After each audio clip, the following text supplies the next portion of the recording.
Hello watchers, एक और episode में आप सभी का स्वागत है। आज हम ला चुके हैं काइजू नंबर 8 का एपिसोड नंबर 10 और भाई क्या शानदार मार हुई है इसमें। इतनी अच्छी मार मुझे जुजुत्सु काइसेन के बाद अब देखने को मिल रही है। एक्चुअली में ये वन ऑफ दोज एपिसोड है जहाँ पे कुछ भी एक्सप्लेन करने को है ही नहीं। ये पूरा का पूरा एक्सपीरियंस वाला एपिसोड है, पर फिर भी हमारी तो अपनी ड्यूटी बनती है, इसीलिए मैं तो एपिसोड के बारे में आपको बताऊंगा ही। तो बिना टाइम वेस्ट किए चलिए सीधे चलते हैं एपिसोड की तरफ। एपिसोड की शुरुआत में हमको दिखाया जाता है फ्लैशबैक क्या हमको लास्ट एपिसोड की बातें ही समराइज करके बताई जाती हैं। हमको बताया जाता है कि कैसे एक लाल कलर के बड़े से काइजू ने अटैक कर दिया है और उसके साथ बहुत सारे योजो भी हैं। उस काइजू का फॉर्टिट्यूड लेवल 8.3 था, जो कि काफी ज्यादा है, जो कि उसको एक होंजू कैटेगरी में लाके रखता है। और जो छोटे छोटे योजो हैं वो भी कमजोर नहीं ही हैं। फिर हमको दिखाई जाती है होशिना उस लाल वाले काइजू के बीच में मार, और वो मार भी क्या स्प्लेंडेड मार थी। हमने पिछले एपिसोड में देखा ही कि कैसे होशिना छटाई कर रहा होता है उस लाल वाले काइजू की। तो फाइनली वो हार मान के बड़ा हो जाता है। बड़ा होने के बाद उसका फॉर्टिट्यूड लेवल भी बढ़ जाता है और उसका करंट फॉर्टिट्यूड लेवल है 9, जो कि उसको डाई काइजू की कैटेगरी में रखता है, यानी कि उसी कैटेगरी में जिस कैटेगरी में हमारा काइजू नंबर 8 है।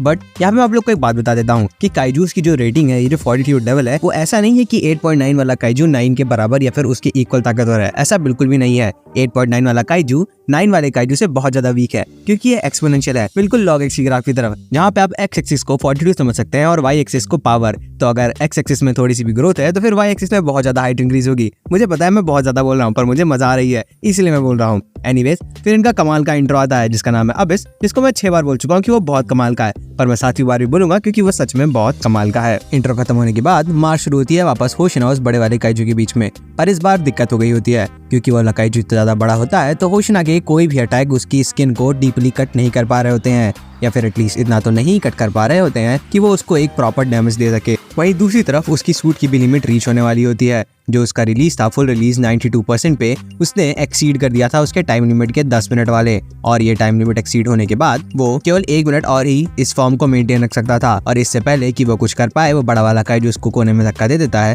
सबको एक बार के लिए लगता है कि हमारा होशिना मर भी गया, पर ऑब्वियसली वो मर नहीं सकता। पर सिस्टम ओवरहीट होने के कारण उसका फुल रिलीज वापस नॉर्मल हो जाता है। अब बस वो अराउंड 60% रिलीज के आसपास काम कर रहा है। फिर हमको मारे दिखाई जाती हैं और उससे ज्यादा दिखाए जाते हैं फ्लैशबैक। वो फ्लैशबैक किसी और के नहीं बल्कि होशिना के होते हैं। होशिना जब छोटा होता है तो उसके पापा उससे बात कर रहे होते हैं। वो उससे कहते हैं कि तुम अगर आज से 200 साल पहले पैदा हुए होते तो तुम एक जीनियस होते, पर अब शॉर्ट्स का समय जा चुका है। वो उसको गिव अप करने के लिए कह रहे होते हैं। और भी बहुत सारे फ्लैशबैक्स दिखाए जाते हैं जहाँ पे सब लोग बारी बारी होशिना को गिव अप करने के लिए कह रहे होते हैं। उनका कहना होता है कि टाइम के साथ साथ काइजूस बड़े होते जा रहे हैं और वो जितने बड़े होते जाएंगे उनको शॉर्ट्स के थ्रू मारना उतना ज्यादा कठिन होता जाएगा। पर फिर वो लास्ट में मिलता है हमारी अपनी मीना से, और ऑब्वियसली मीना वही बोलती है जो आप उससे एक्सपेक्ट कर रहे हैं। मीना बोलती है कि मैं तुम्हारे जस्ट अपोजिट हूँ। जैसे तुम छोटे काइजू से लड़ने में बहुत माहिर हो, वैसे मैं बड़े काइजू से लड़ने में, जहाँ पे तुम्हारी गन रिलीज बहुत कम है, वहाँ मेरी गन रिलीज बहुत ज्यादा है। तो तुम मेरे बहुत अच्छे कॉम्प्लीमेंट्री फाइटर होगे, तो मेरी मदद कर सकते हो, तो मेरे लिए पाथ क्लियर कर सकते हो। इसीलिए वो होशिना को अपनी टीम में ले लेती है,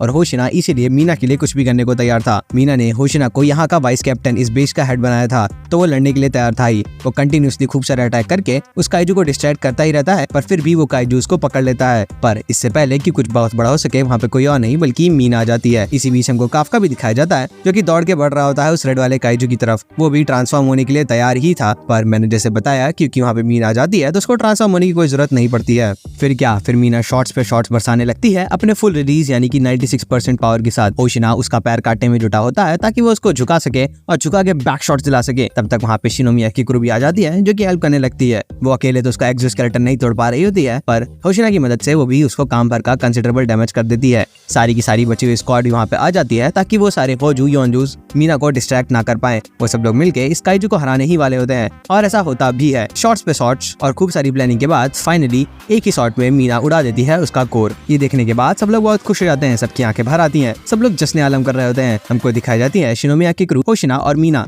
तीनों एक दूसरे को सलामी ठोक रहे होते हैं, और उसको दूर से काफका और रेनो देख रहे होते हैं। काफका बोल रहा होता है कि कैसे वो उनके साथ एक दिन खड़ा होना चाहता है, कैसे वो भी स्ट्रॉन्ग होना चाहता है। रेनो बोलता है कि तुम्हारे चारे की तो धज्जियां उड़ी हुई है, जिसमें वो कहता है कि ऐसे तो नहीं बोलना चाहिए, कितना इमोशनल मोमेंट है। एनीवेज, पॉइंट ये था कि वो बहुत ही ज्यादा इंस्पायरिंग मोमेंट हो जाता है सब लोगों के लिए। वो लोग इस खुशी के मोमेंट में भी योजूस को नहीं भूले होते हैं। जो योजूस बचे होते हैं, बाकी लोग उनको मारने के लिए तैयार होते हैं, क्योंकि मीना का भी सूट ओवरहीट होने ही वाला होता है। तभी जो मीना के साथ वाला टाइगर होता है वो कुछ गड़गड़ करने लगता है। सब लोग उसको नोटिस करते हैं। फिर वो लोग देखते हैं कि उनके बगल तो एक बहुत बड़ा सा बॉम्ब था। अल्ट्रा मैसिव योजो बॉम्ब, जो कि बोलने में बहुत फनी है। एनीवेज, तो सारे योजोस उस बॉम्ब में जाके फ्यूज हो जा रहे होते हैं। उस फ्यूजन की वजह से अगर एक्सप्लोजन होता तो वो एक एटॉमिक बॉम्ब के एक्सप्लोजन के बराबर होता। ये देखने के बाद होशिना के बगल पड़ा हुआ काइजू का हेड बोलता है कि लगता है कि ये बैटल तो ड्रॉ होने वाली है, और फिर वो हंसने लगता है।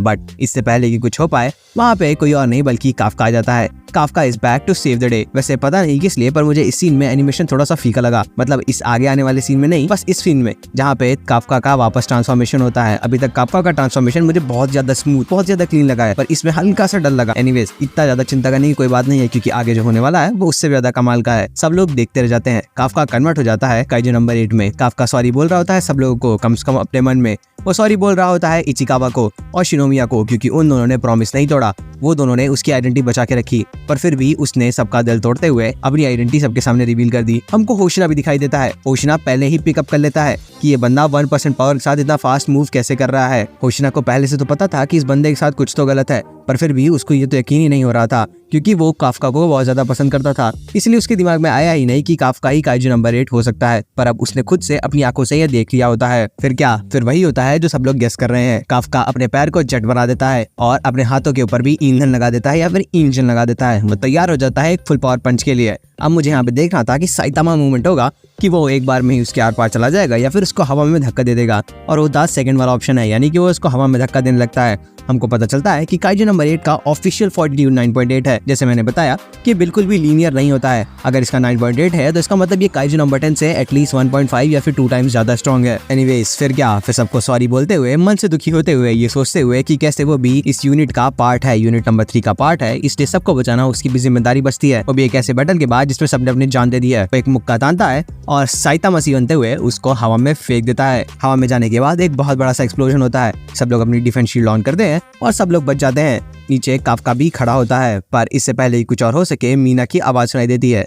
मीना कहती है, काफका, काफका नहीं, काइजू नंबर 8, मैं तुमको अपने अरेस्ट में लेती हूँ। तो बस इसी पे ये एपिसोड खत्म हो जाता है। अब आगे आने वाले एपिसोड में क्या होने वाला है ये तो देखने में बहुत ही मजा आएगा, पर इस एपिसोड के एक्शन को तो हम लोग को रिस्पेक्ट देनी ही पड़ेगी। मैं फिर से कह रहा हूँ कि जेजेके के बाद इतना अच्छा एनिमेशन मैंने आज देखा है। क्या फाइट थी भाई, मुझे तो देखने में मजा आ गया। जैसे मैंने पहले कहा कि इस एपिसोड को फुली एक्सपीरियंस तभी कर सकते हैं जब आप इसको देखेंगे, क्योंकि इसमें बहुत ही अच्छी फाइट सीन है। एनीवेज, हम सारे एपिसोड्स को अब इसी चैनल पे कवर कर रहे हैं, तो आप इस चैनल पे जुड़ जाइए और हमारी मदद करिए। पुराना वाला चैनल चला गया है, उससे मैं 3 दिन हार्ट ब्रेक हो गया था, मैं रो रहा था, ये तो झूठ है, पर फिर भी दुखी तो मैं बहुत ज्यादा था। Anyways, thank you for watching, this has been Shivansh and be the watcher.